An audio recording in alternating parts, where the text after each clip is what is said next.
You're watching WRKM Channel 22, number one in the region.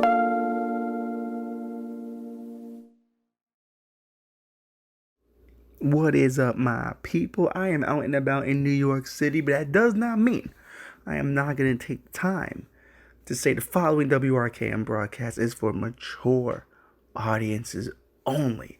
So if you have a child watching this show, what are you doing? Stop that. Get that kid away from the screen.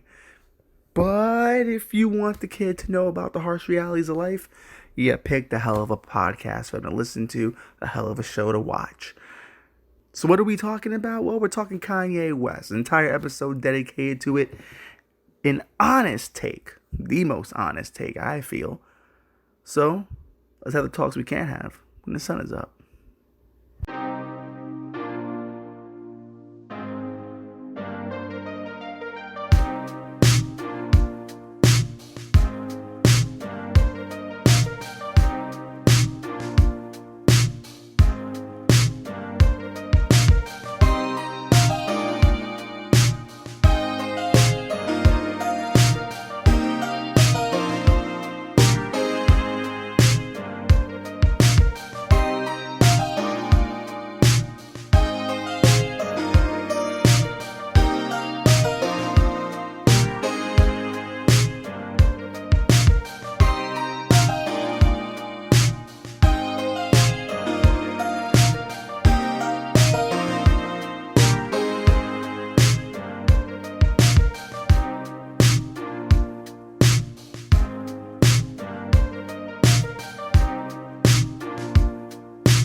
Good evening.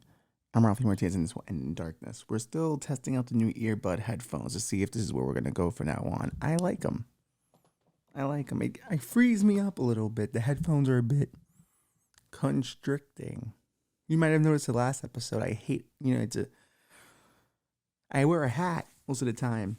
You know what I mean? And I don't have the confidence to not do this without headphones. So I have to adjust my hat, my hair. And I'm always fidgeting with it.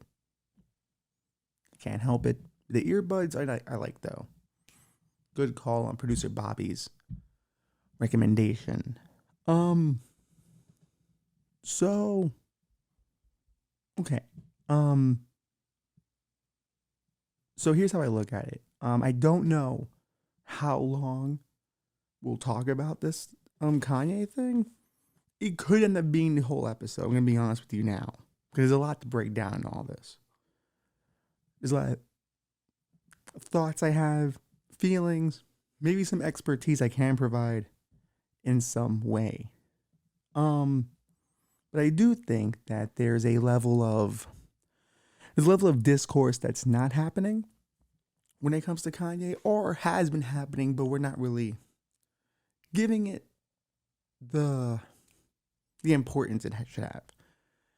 I think with Kanye far too often we look at the outrage, but not necessarily where it's coming from. And, for a long time, I was a Kanye West fan. My Beautiful Dark Twisted Fantasy is still one of my favorite albums of all time. It's a classic hip-hop album. It's a classic music album. It's just a classic album. The way it's put together, the way it's arranged, beautiful. Can't ask for anything more out of artists. And the thing is, if you look at his discography up until that point, it's a perfect discography. There are very few people who hit that many or pitch that many perfect games as he was for quite some time. But I do have a belief that genius is always steps away from being madness. Because when you are a genius in some way, you are looking at things not as they exist, but as you would like them to be. You are sometimes looking at them in a sense from where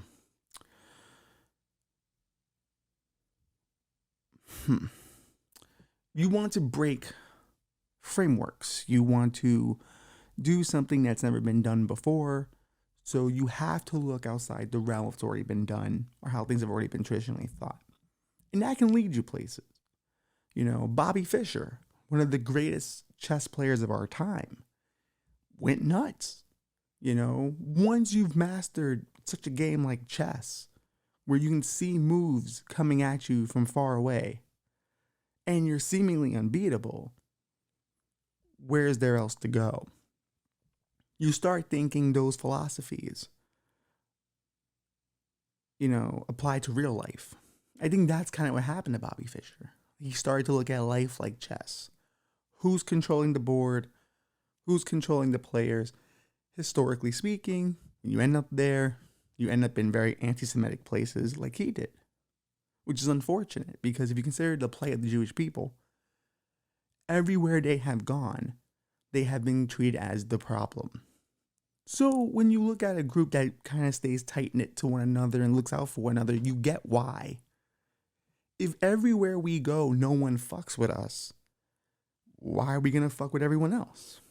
Let's just fuck with each other. So I always, as a kid, growing up in Bushwick, Williamsburg, you always got to know a lot of the Jewish people around. At least I did.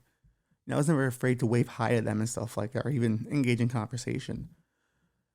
You kind of meet the more Hasidic Jews, and they're a bit more religious, a bit more stringent. But when you see how their communities are formed, and then you take into account their history, it makes a lot of sense. And I don't begrudge them for it. I actually feel bad for them in a lot of ways. Because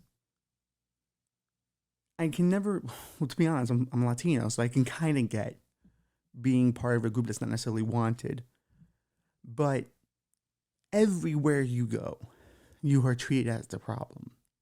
So you can only find peace in your community, in the community that looks out for you, so you look out for one another. I get that. It's something not born out of something they would want to do. It's something they've had to do.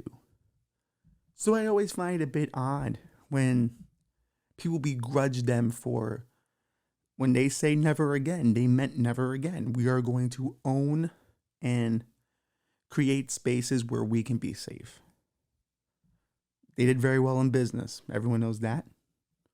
They've had a lot of successful guys, in entertainment business, in, the equipment business that I'm in, rental equipment, cinema equipment, banking, even fashion, when they look out for one another, they really uplift one another. And that's how they were able to do it, because no one fucks with us. So we'll fuck with each other. And I find it to be inspiring. At least for me, I always thought, man, if Latinos and Black people can have that kind of same motivation, it'd be a bit different. But it never came from anger at them. It came from admiration.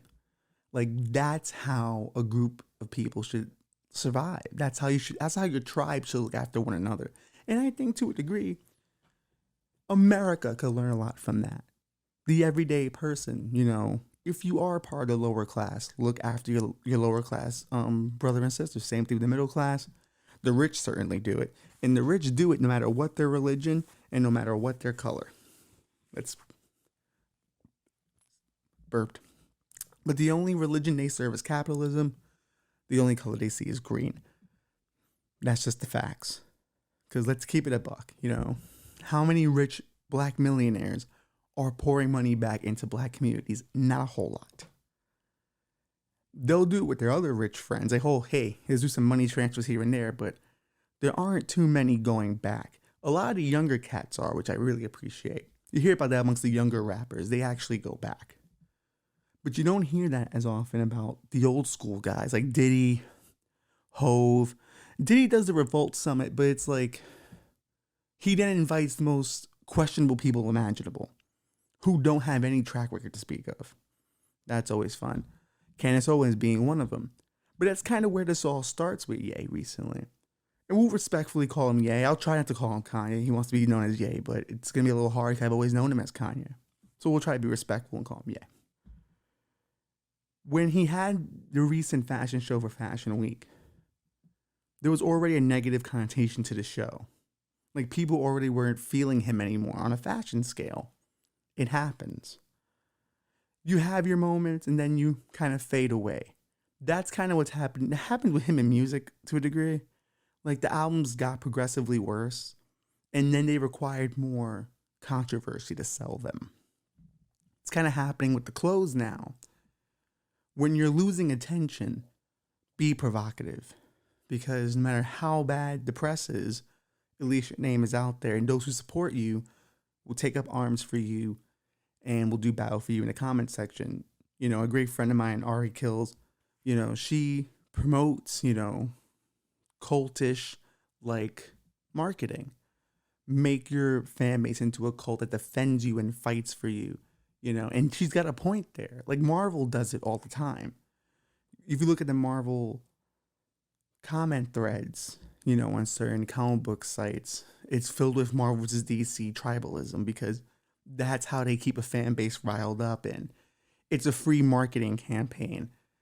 I'm posting all the trailers, I'm posting all the pictures, all the scoops, because I am, in a sense, a Marvel marketing tool. Which, you know, Marvel, I don't think, should be begrudged for it. It's marketing, it's capitalism, it's propaganda. And I think Kanye, or Ye, is, in a sense, learning that he needs to create propaganda or mythology around him to stay relevant in the 21st century. And I think no one's really doing it better than him, to be honest with you. And I think you look at the amount of supporters he has, the amount of people who will defend him in comment sections, it's working.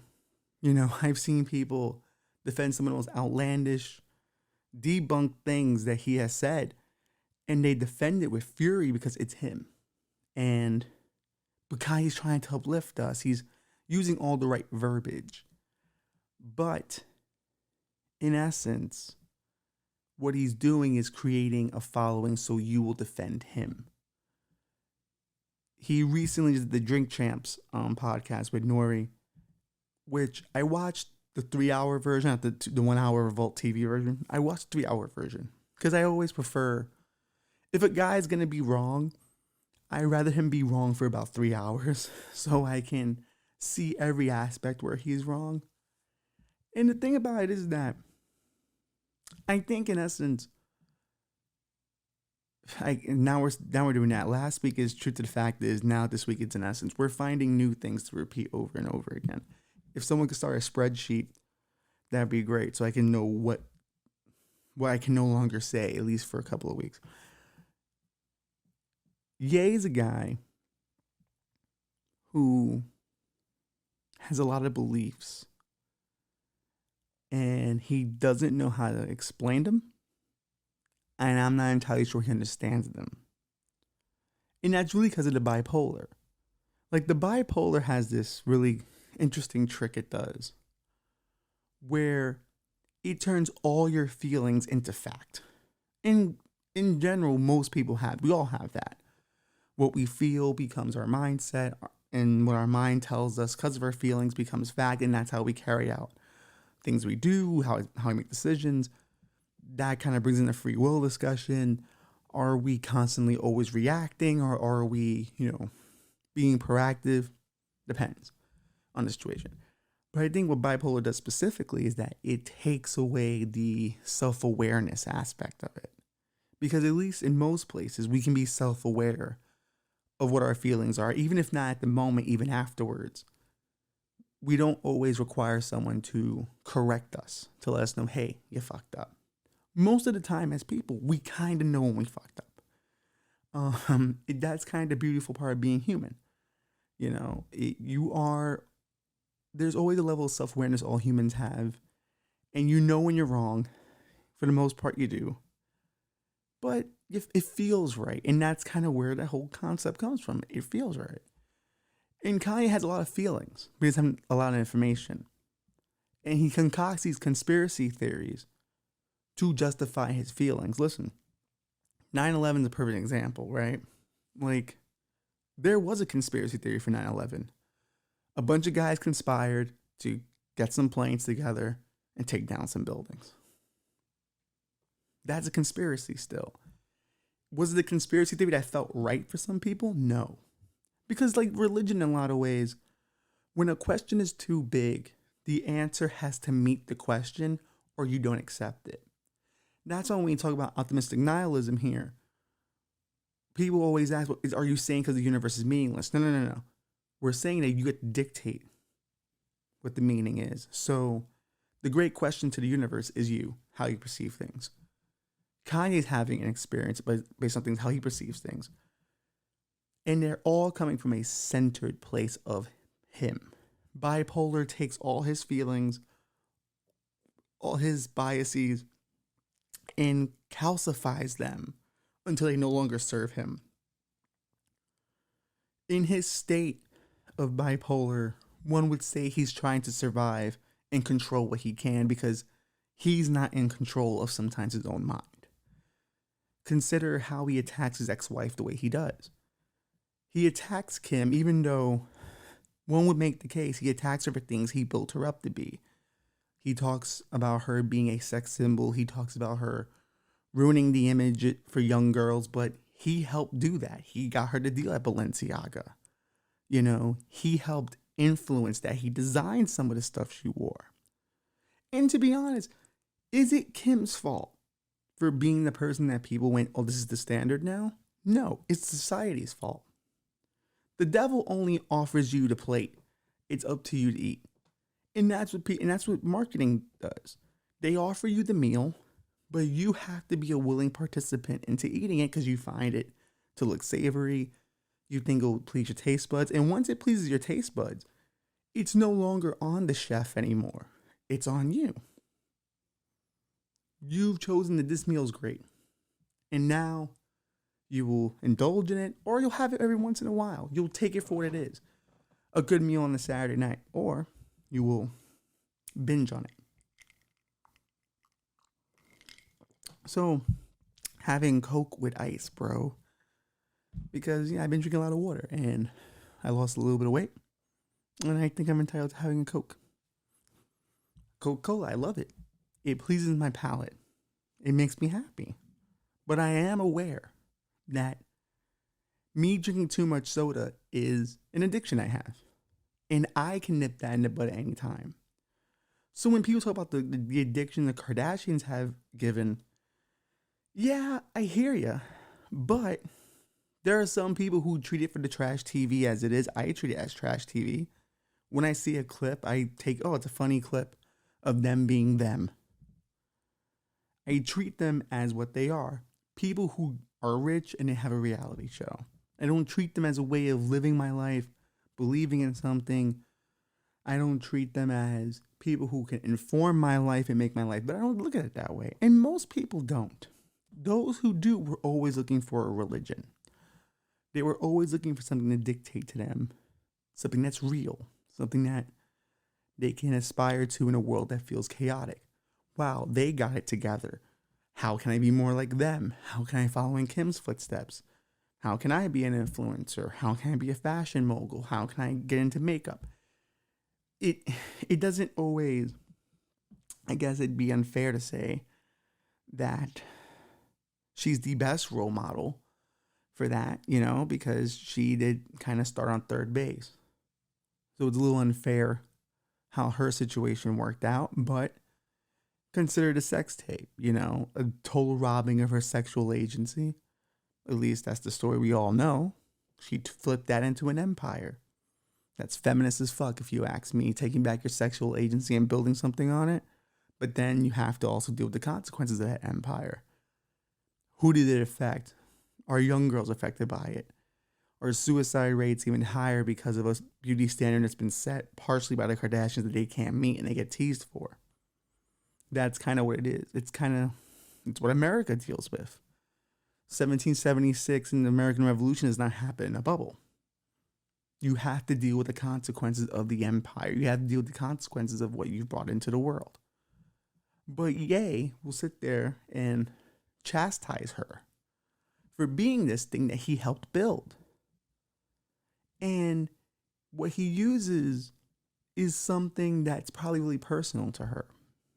And it's personal to a lot of people, you know?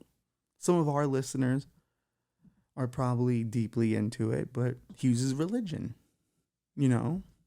Religion can be a very powerful tool to gain control over someone or to rally people to your cause.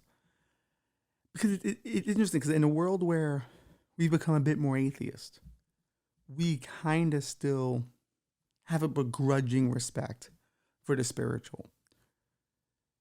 For the easily led, religion goes, oh, well, you know, he's talking about God. God equals good. The Bible equals good. It's brought goodness into my life.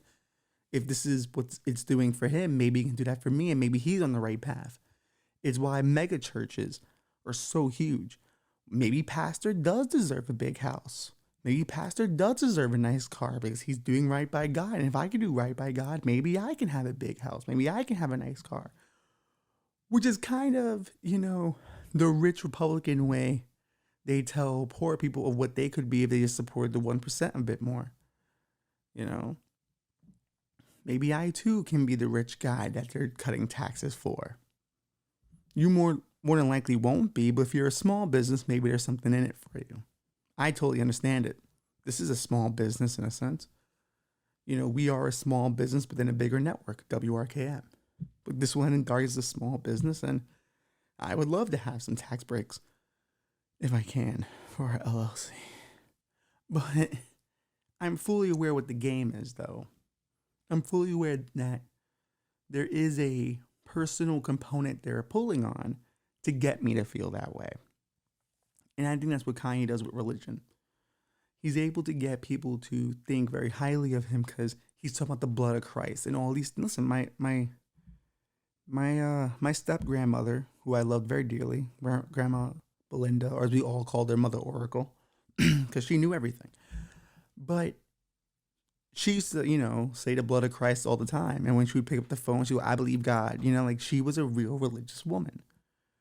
You know, and I loved her very dearly. And I knew that when she said those things, they were real because she lived a holy life. You know, unfortunately, the things that happened in her life weren't great, you know, and I had wished she had a better existence on this planet than what she got. But I think considering, you know, she had a lot of love around her, you know, and I loved her very dearly. And in a lot of ways, she's the reason why I kept believing a little bit, you know, because her faith was so strong that even in the worst of things that would happen to her, it didn't shake and it didn't break. And that's why she's such a, I guess, a major force in my life, even though she's gone now, God bless, and I miss her every day. But I think when you know when someone's genuine about God, you do. Do I think Joel Osteen is genuine about God? I think he thinks he is. Even though he didn't let people into his stadium during a hurricane. And then he mysteriously found money in a wall of one of his bathrooms that was unclaimed or unchecked. But, you know, do I think these mega church guys think they're people of God? I'm sure they, in their own version of it. But when you look at a guy like Kanye, who, at least them, they played a role. They have wives. For the most part, we know they're faithful. And they do godly like shit. Ye, on the other hand, doesn't do any of that. In one respect, he'll tell you he's a man of God and he will no longer deal with sin. Yet, in many public opportunities, he still lusts over women that aren't his wife, that he's claiming that he wants to get back. He will commit wrath against his ex-wife because he cannot control her. Because he's no longer in the house, he wants to dictate how his kids are raised. But that's not how it works when you're divorced. You now have to have an equal, you know, parenting share.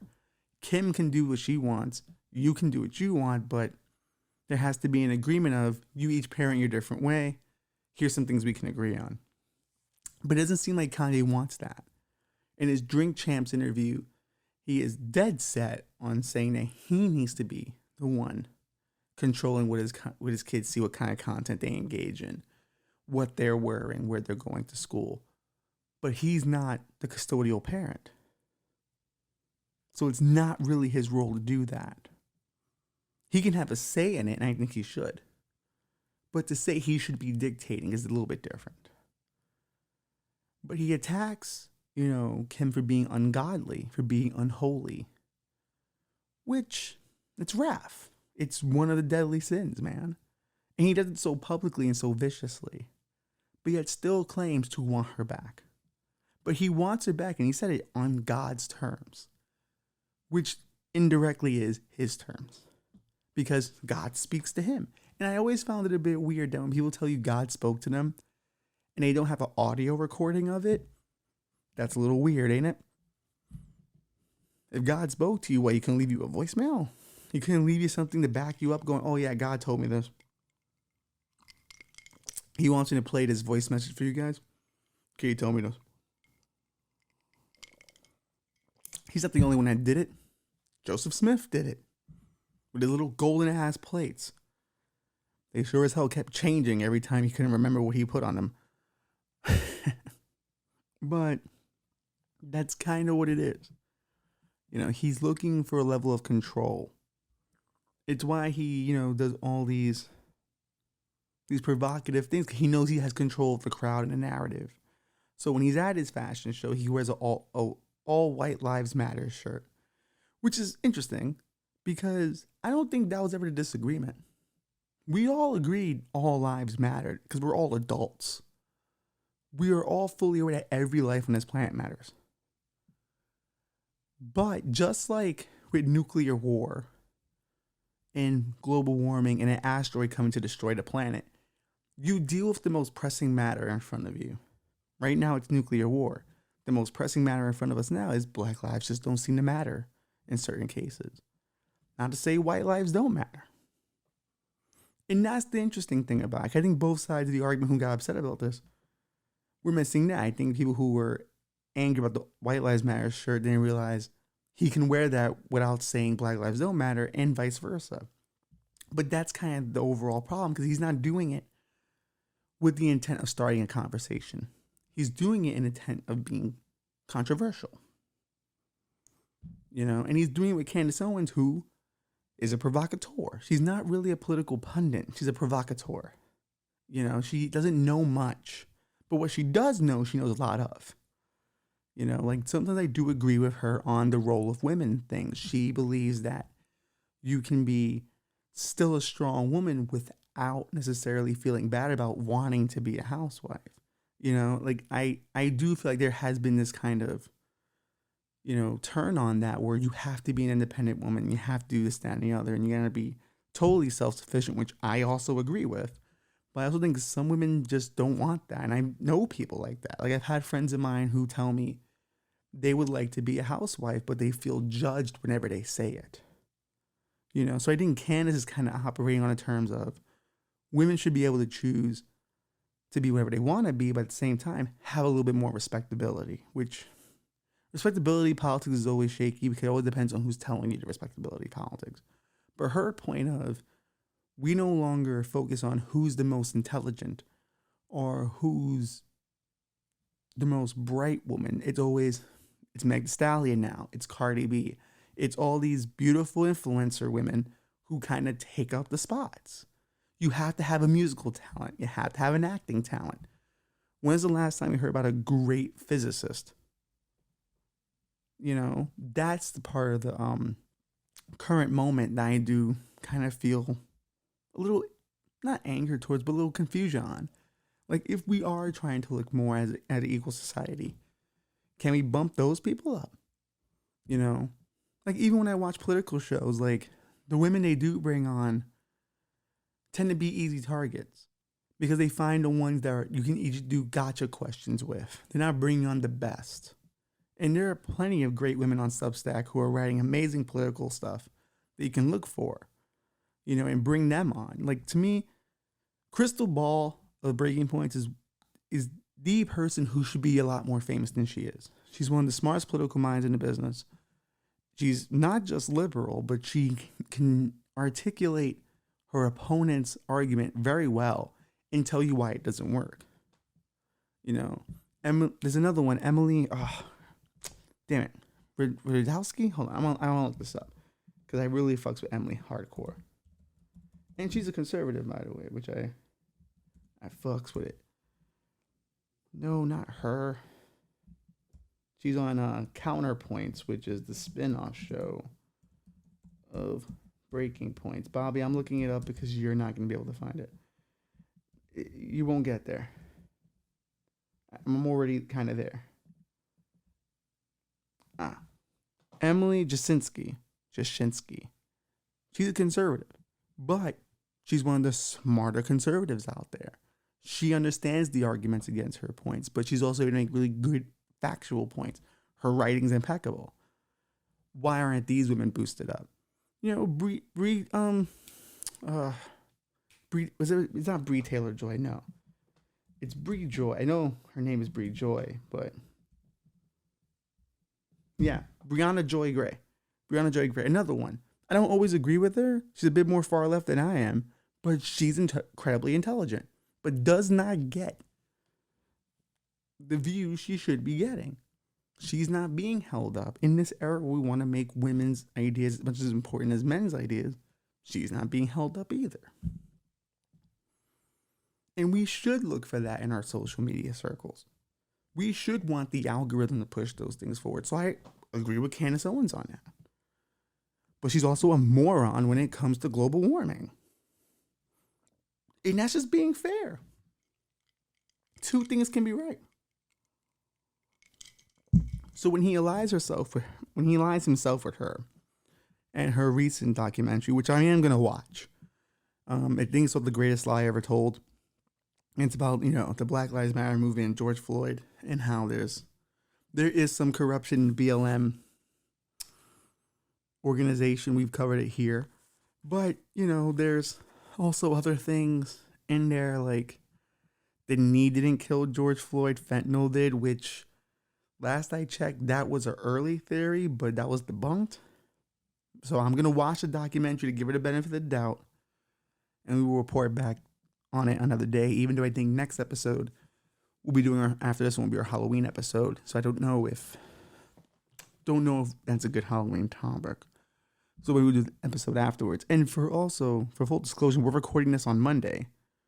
We won't be able to get to the studio this weekend, but if anything in this Kanye thing develops that we feel like we want to speak about, we'll add on an audio epilogue, in a sense, an after hours kind of thing. We're doing what we can. We try to be as honest as we can with how we, produce this show because, you guys are rocking with us right now, I'm highly appreciative. But, yeah, for Ye to align himself with conservatism is quite interesting because one of the beefs I have with conservatism and the media behind it is that they always choose those of us who are not the most well-read. Kanye, for instance, just admitted he doesn't read books. But the Daily Wire had no problem promoting the fact that he was promoting Candace's book or documentary. It wasn't until he got anti-Semitic they went, oof. And Tucker Carlson tried to have an interview with him for 2 hours and cut out all the anti-Semitic shit. And he kept bringing his interludes of, look how rational Kanye sounds.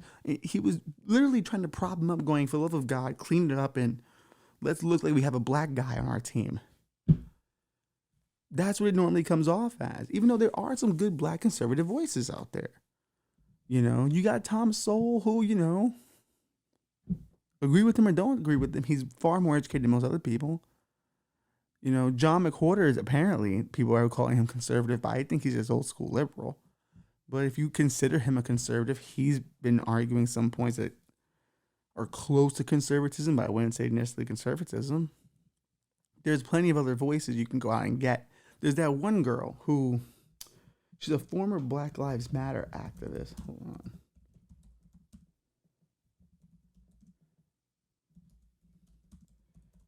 A lot of Googling this episode, but we want to get you guys the facts so you can find these other people.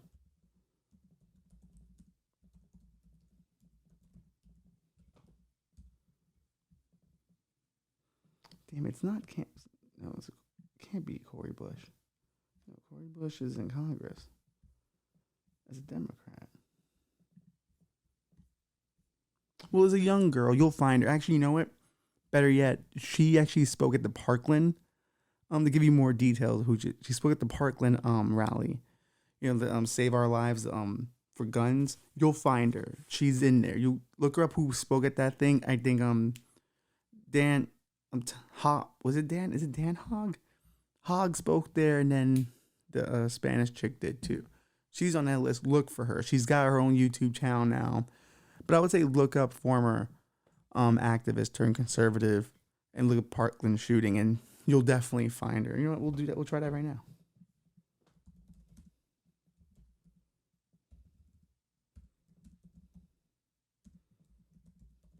I'm Alma Finovi. I am. All right, we got her. Well, she says her name in this video. So it's What I guess most people. So I'm Alma Finovi. I am what I guess most people would call a former leftist and now a conservative political commentator at Prager University. I just wanted to make sure we got her name out there. Look her up when you get a chance. But you see what I mean? Like, there are plenty of voices who are highly intelligent, who are young, who actually have something to offer, you know, to the current discourse, because they are of the current discourse. Those should be the voices you're looking at. And those are the ones who should be primarily hired. They're far better than Candace Owens and far more intelligent than Candace Owens. Far more intelligent than Kanye West as well. But what I find interesting, really, is that, you know, Kanye's entire plan to save the world, to bring God to the world, always flows through him. He is the one that will bring salvation. He is the one that will bring revolution. We should boycott Balenciaga if they don't talk to him correctly. We should boycott Adidas if they don't treat him correctly. It's always centered on him. Now, one would say, wouldn't you want people to come to your defense when you're in trouble? Of course. But I am not here telling you that I can save everything. On Drink Champs, they asked him, hey, if you become president, what are you going to do? He's like, I'm going to stop war. Now, DJ Effin decided to ask him, hey, how are you going to do that? How are you going to stop war? You got to understand, I built the blueprint that made Blueprint. He's like, I hear you. But do you have a plan? Any details? Kanye didn't have them. But with energy and Jesus and God, we're going to fix those things. That's the beauty of the grifter. He sells you the dream of what could be, and he makes it so elusive that no matter what he does, seems like it's part of the plan. It's kind of, you know how you baby-proof a home? It's bullshitting proof an argument. If I make it esoteric enough, you can't come at me for it. Because I didn't give you any details. I said very vaguely what was going to happen. I meant this. I kind of meant that. Actually, when I did that, that wasn't part of the plan. This was more part of the plan. Like, I really meant this. I was wrong on that. If you make it vague enough, who's going to argue? Because if you can't make heads or tails of an argument, you can't really debate anybody. That's why I don't think you can debate Kanye. Because he doesn't even know what he's going to say before he says it. And I think I want to choose this part carefully. Because why is it his entire ministry, or his attempt at a ministry, solely relies on materialism? Now, don't get me wrong. The Vatican is a very beautiful place. They have millions of dollars in art and gold and all that other beautiful shit. So he has a point there. But it's always his team needs to arrive somewhere in Maybachs so we can do battle against these higher corporations and these higher leaders of men. But if it's not the ideas but the impression of ideas that matter, then the ideas aren't saving anything. And you never get to the ideas, which is the entire problem with politics. We always talk about how guys look great in debates look great in suits, look great on commercials. What do they actually do? So Kanye's entire point gets derided to me there, because if the whole thing relies on you still being rich and you still having all the jewels and all the cool clothes in the world, but I also have to ensure that you have this money so you can do battle against the real oppressors, there's something off about that. Because you're not offering me anything in return. You're offering me the opportunity that I might become rich. But we all can't be rich as Kanye, can we? Not at the same time. He's only offering what Gary Vee offers, opportunity. Opportunity is a very dangerous concept because everyone wants opportunity. Everyone wants the opportunity to make their life better, to be better, to have more resources. We all want it. But when someone's dangling it in front of you, they've kind of got you on the leash. And Kanye, in many ways, feels like he has many people on the leash. That he's leading a bunch of people, but not being an effectual leader because he never offers solutions. He offers really nice sound bites and bars. And he's starting to run out of those too. Like if you watch this Drink Champs interview, Nori used to mark out for every little thing he said. And now if you watch it, you'll go, well, Ralph, he's still marking out. Not like he did for the second episode. This third one, he kind of just stays quiet. And even kind of has to go, yeah, I ain't gonna clap that. And they go, yeah. You know, he's starting to lose it because he can't keep it up for long. You know, it's why I always said, how come Kanye doesn't have a podcast? Because after the first few episodes, he just wouldn't be interested anymore, or he wouldn't have any new things to say. It's why he has to rely on other people's platforms and these sporadic times where he now has a new idea or a new grift. Let me push that one out. You know, Ye's not interested in saving the world. Ye's interested in saving Ye. He's looking to preserve himself. He's looking to get control of his family. And he wants all of us to help him do that. Because deep down, he's alone. He's all alone. He has no one but yes men, and they don't love him. And he knows that. He knows they're there. Like, you know, it's funny. He mentioned Michael Corleone in Drink Champs, and Michael Corleone says in Godfather 3 to Tom Hagen, you know, Rocco, Al Neri, their loyalty because they're businessmen, you know, they're money guys. But Kanye doesn't have anyone that's truly loyal to him because everyone's always looking to get something. Everyone's always looking to be paid in some way. But Kanye would find true loyalty at home if he was loyal to home, which he clearly wasn't. He said it all over his music. And truthfully, if he wasn't trying to control his home. Kanye wants a religion in and of himself because he thinks he's great. You know, he compares himself to Moses, to Abraham, to Jesus. Is that not blasphemous? Please tell me, my fellow God-fearing people, is that not blasphemy? But we allow him to do it because he's just so great. And his sneakers are so cool. And the music's just so hot. Bop's too hard. And in the end, this will probably be what kills him. It will be. Left unchecked, these kind of situations end up badly. And he's always challenging people to kill him now. Because he's doing what the McAfee guy did right before he died. He's like, if I die, it's not suicide. So there can be a bigger conspiracy after he's gone. So he doesn't look weak in the end. So there's always that little small sliver of what if he didn't do it. But in the end, that's what Kanye's looking for. He's looking for an out. That if he does decide to take his own life, at the very least, it won't look like it was done by him. He won't look weak going out. There'll be the sliver of conspiracy. They had to shut him down because he was going to do this, that, and the other. But he's banned off Twitter now, and he's decided to buy Parler, the conservative social app, which is interesting because whose husband is CEO? Candace Owens. And That's a bit interesting how that wealth transfer happens.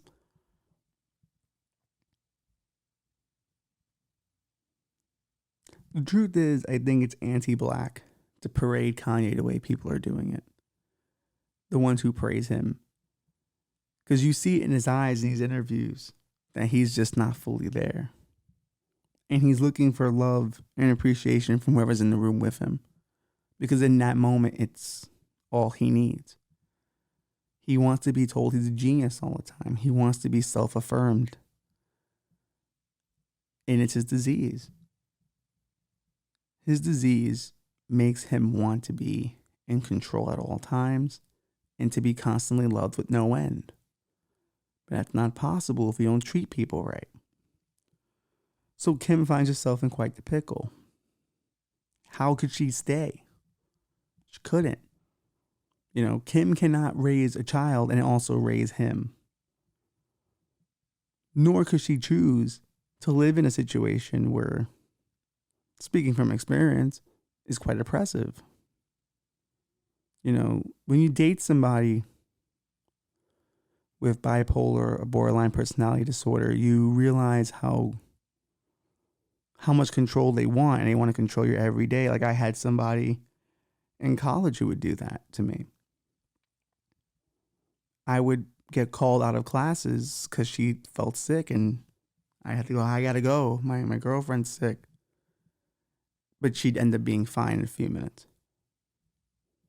That constant level of threat, that constant level of take care of me and focus only on me, you lose your sense of self-worth.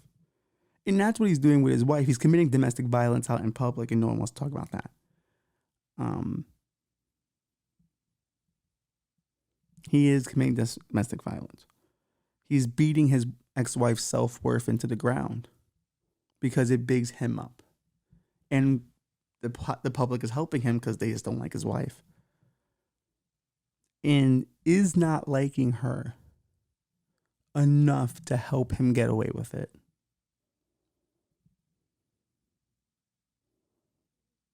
How many of us are guilty of it?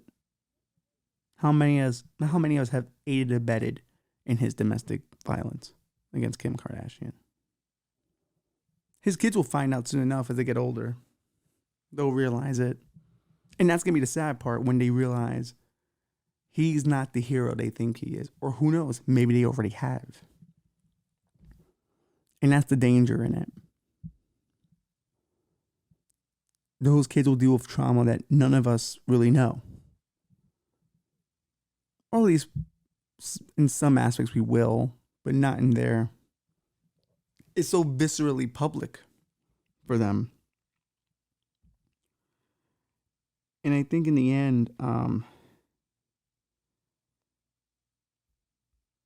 this waging of psychological warfare on all fronts will be the end of them. And it's sad to see for someone who is so intelligent, you know, who is so creative, to not think to himself, maybe taking the medicine is a good thing. Because he's afraid of losing that creativity. But to me, I don't think it's the bipolar that makes him creative. I think that comes from within. I think that's natural to him. And I think he uses it as an excuse to just do whatever he wants without consequence. And those stories tend to end pretty badly.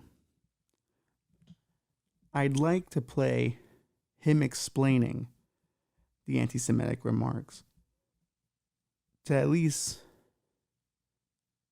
give him some kind of argument for himself. Make sure we get the right audio. You can't call me anti-Semitic for saying I'm going DEFCON 3. I think what you said though is important though. That sounds pretty anti-Semitic, except for the fact that I am Jew.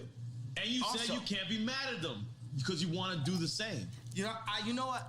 That's an important thing to say. I can't be, but I am, because I'm jealous, because I'm a human being. And you want the same and I'm a competitor. I want my people to rise up like the Jewish people. I'm a competitor. I feel that if I am not the leader, I'm one of the strongest, most vocal leaders. And I feel Lauren is the leader. I feel like this multiple people that are leaders in this community, right? And I'm jealous of the Jewish community. I'm jealous of how the fact that they do not abort their people. I'm jealous of how the fact. So why not say that as I'm opposed to saying saying it right now. Okay. It's coming now. Let me say it, bro. It's coming now. All right, It's coming out. Let me say it. You have to get to it. I'm jealous. I'm jealous of the fact of how they don't abort their babies. I'm jealous of the fact of how they stay with their wives. I'm jealous of the fact of how they do business together. I'm jealous of the fact of how they read their contracts and understand their contracts. I'm jealous of the fact. I'm jealous of the way Jewish people do business. And I'm jealous, not just for me, but for our entire culture. And I believe that once we rise up, that we will have a position to be able to serve God, because it's not about taking over the world. God runs the world. We need to be in service to God, and we all need to be in service to God. So I'm jealous. And you know what? Because when I would speak on the Khaled and Drake record, why I speak on that? Out of jealousy. When I was speaking on Drake, why I speak on that? Out of jealousy. While I'm speaking on the Jewish culture, why I'm speaking on that? Out of jealousy. I'm jealous of the Jewish culture. No, actually, I just thought of that right now, shit, but it had to happen. That's a breakthrough. That's a breakthrough. And that right there is the problem. He just thought of that. So he went on a whole anti-Semitic rant and then figured that out. But once again, where does his beliefs start from? Vindictiveness. Why don't I have? Why don't we have? Instead of going, that's admirable, how can we be more like that? Can a man that utterly vindictive be a leader amongst men? No, because he does not know empathy. He cannot empathize with his troops because he's all about self-preservation, making himself whole. Pointing out Drake and all this, who's oddly enough Jewish, is quite interesting. But he only speaks on things because he's jealous. How is this admirable for people? Only in a world this shitty would jealousy be revered as admirable to a group of people. There's one other part I want to play because I think this sums up everything. When I heard it, it literally back in the market. It stopped me in my tracks. Because in my head I went, oh my God, does he even know what he just admitted to in that moment? And I don't think he did. I want to find right. And that's the thing. With people with this kind of disease who are in the public eye and they preach long enough, they can't help but let you into a little nugget of truth. Just like how Jewish people are people. Yeah, hip hop against everybody. And we're making our people do our own thing? Yes. Yeah. It's time for us to do it. In tremendous name. I feel like Drink Champs is doing that immediately, right now. I feel like we're doing it right now. Did you express everything that you wanted to express? Did we get that, like? Because I gotta go in 20 minutes. I gotta leave soon. Yeah, So I ain't gonna lie to you, Kanye. I'm gonna be honest with you. You didn't have to do this. You could have went to Stephen A. Smith. I want to point that out for a brief moment. That's how he gets people to love him. He's eternally complimentary to the people who give him the platform, for the people who let him do what he wants. He shows you nothing but love. Nothing but love. You're perfect. You're great. Man, I couldn't have done it without you. You're super important. You're a good person. That's what these grifters do. They make you feel so good about yourself. How could he be a bad guy? How? He made me feel good. You could have went to Oprah. You could have went to anybody. But you know what you did? You came back to the culture. Oh, he did. Don't clap yet. We could have been scared. And guess what? We were scared. But you my brother. I like that I have that effect on people. I like You that I don't have want, that you don't want to let me finish 7:30. my speech. Go ahead. You don't want to let me finish my speech. I mean, Wait. Do you not think you have the effect that we really love what you do? I like the love and I like the fear also. Nah, but on the cultural standpoint, we love what you do. Yeah, You 'cause tell mean the so. I like the love and I like the fear also.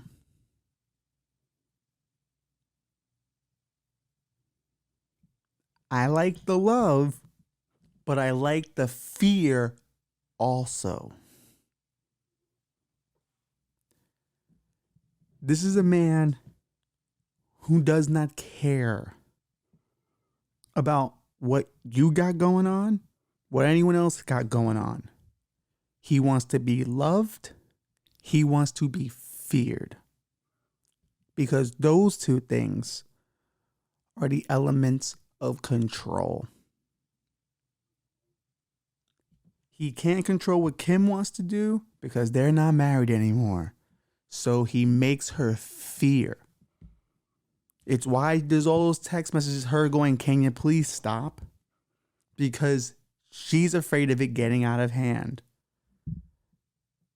But he uses his love of God and all these other things. And he loves the people in front of him. "Oh, you're so great. I love you for letting me have this platform. But I want you to also fear me as well for what I will say." You cannot be a leader of men operating on love and fear. You can't. You have to pick one. But know, whatever one you pick, you're making that deal on your own. If you want to be feared, you cannot be loved. Because any love that comes from fear is not love. It's amnesty. It's not real. And any love that requires fear isn't love either. It's, well, it's control. It's the very basis of cult. It is the very basis of religion. And that's what Ye wants. He has no interest in bringing revolution as long as it flows through him. He will only give salvation if it flows through him. He will only conduct himself in a way that makes him happy, regardless of who else it hurts. His wife, his children, his friends that used to be collaborators. Hell, he just shitted on Virgil and Virgil just died.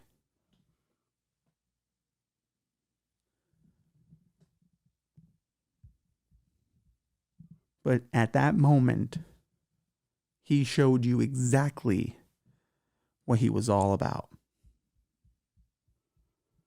And of course, Nori was too stupid to realize it because he was too busy sucking his dick because Kanye said such nice things about him.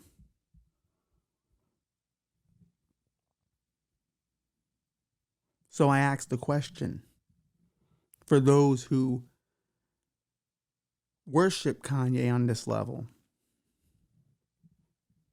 is that the guy you want to be? Because those guys, they don't have happy homes. They have hostage situations. And those two things are a bit different, ain't they? With that being said, if there is anything more to add to this conversation later in the week, we will add it at the end as an epilogue. But